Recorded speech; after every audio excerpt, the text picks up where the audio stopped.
Olá pessoal, tudo bem? Eu sou a Carmen e hoje vou comentar com vocês o Parque das Irmãs Magníficas da Camila Sosa Vilada, escritora argentina.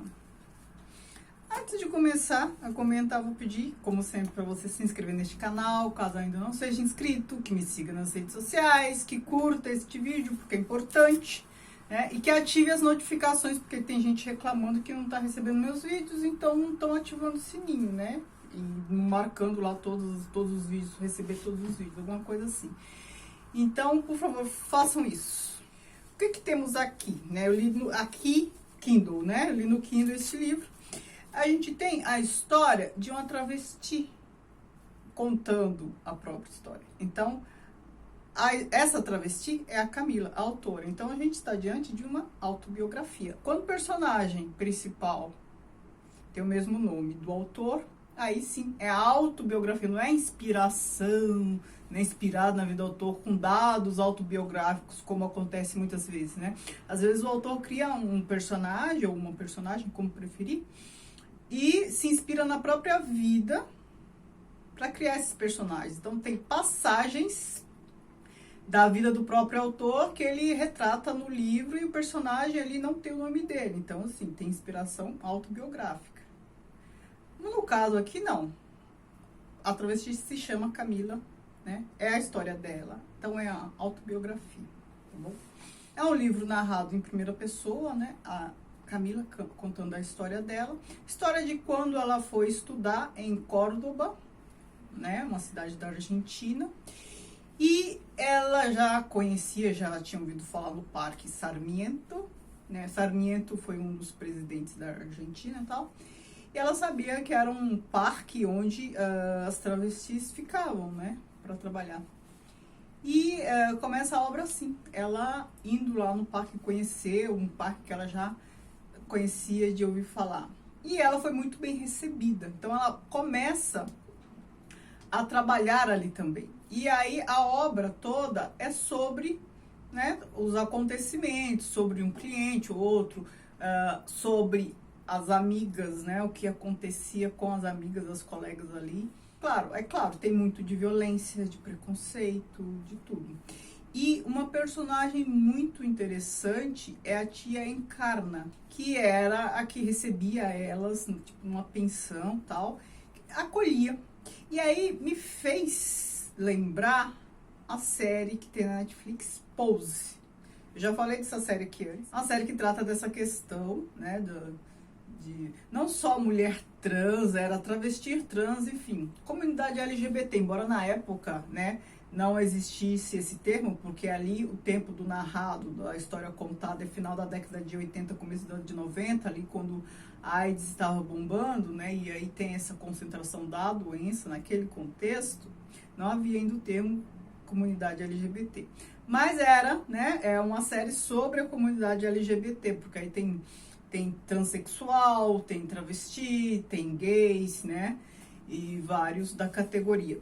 Tem essa questão das mães que recebem, que acolhem, né? Tratam como filho mesmo, os acolhidos chamam de mãe, né? Tipo uma matriarca mesmo, ali, pulso firme, cuidando da educação do destino dos filhos, entre aspas. Por quê?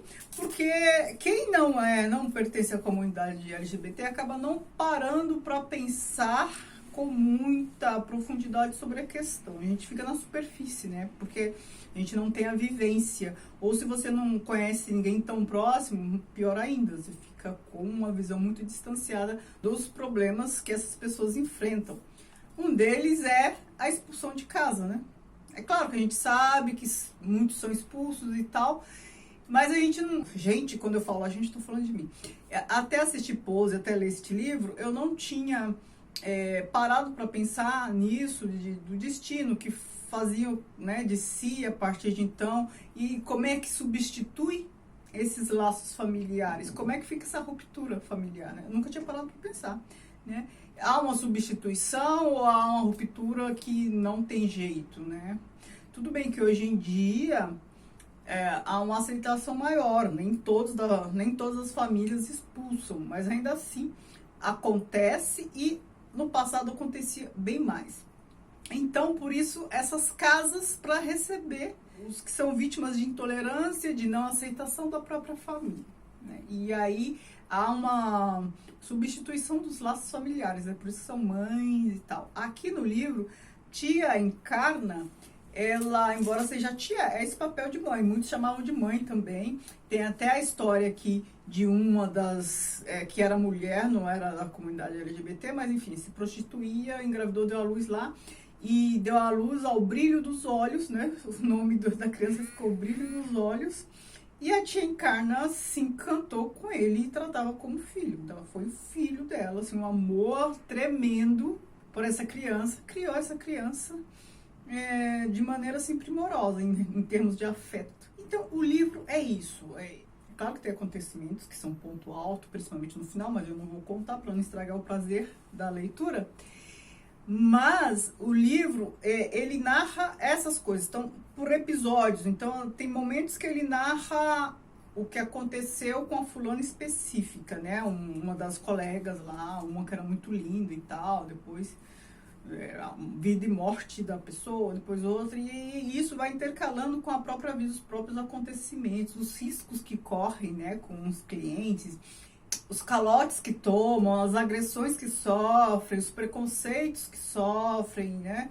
É muito bom, foi muito bom ler, porque é a primeira vez que eu leio um livro escrito por uma travesti que conta, assim, em detalhes a história. E eu acho que é muito necessário, porque senão a gente acaba tendo uma visão sempre muito distanciada. E quanto mais a gente tem visão distanciada das coisas, mais longe a gente fica da humanidade, da solidariedade e tal, e de uma visão mais próxima do que realmente acontece. Quando você não tem essa proximidade sobre a realidade das pessoas, é muito fácil ter preconceito, né? Preconceito é isso, uma preconcepção, você não sabe, né?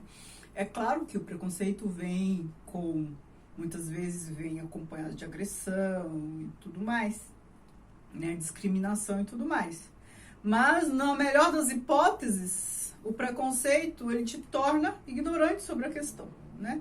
Mesmo que venha desacompanhado de qualquer outra coisa, de violência, discriminação e tal. Não tem como ser positivo, né? Ainda que não venha acompanhado dessas coisas, não tem como ser positivo. É muito necessário ter obras como essa. Assim como a gente vê muitas obras sobre racismo, né? Lugar de fala, essas coisas todas, a gente tem bastante, eu tenho trazido para o canal bastante obra assim.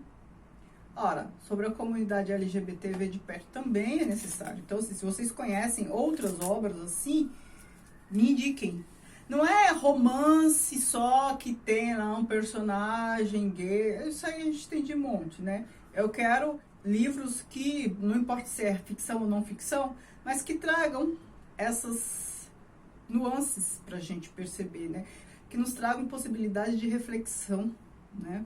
Porque livros sobre a pessoa se perceber LGBT, queer, né, que seja, a pessoa se perceber, a pessoa se perceber queer, alguma outra coisa assim, eu acho que até que tem bastante, né? De repente tem um relacionamento homossexual, até que a gente vê bastante, mas que trate dessa questão com mais profundidade.